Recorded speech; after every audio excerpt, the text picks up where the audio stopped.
I am beyond disappointed with the conservative movement right now. We were in a position that there should be no doubt in our minds that going into the midterms that we were going to just completely dominate and continue this path towards, fixing America, towards solving all of the issues that the Democrats have brought upon us. But unfortunately, due to a bunch of events that could have been avoided, like denying the Epstein files and not allowing people to ask questions about Charlie Kirk, trying to deplatform Candace Owens and Tucker Carlson and Nick Fuentes, and just creating this huge divide in our base that has essentially turned what was the two-party state into the three-party state that the communists had been wanting. And this is how Trudeau was able to take over Canada. So now the MAGA movement has split. And it is now going by two different identities. It is Make America Great Again, and it is America First. And the America First movement is who most of the conservatives are calling the woke right.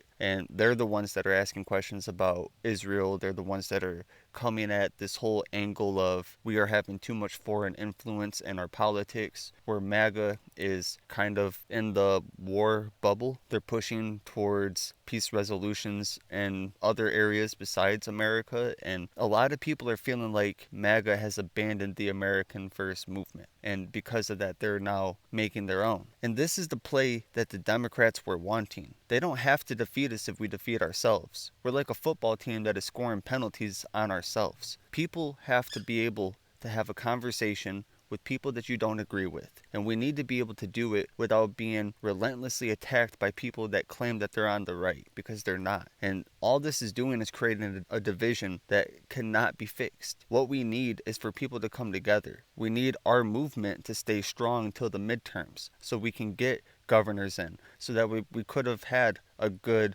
mayoral race in all of these cities. And enough with this argument that, oh, well, they were blue cities, so of course they were going to be blue.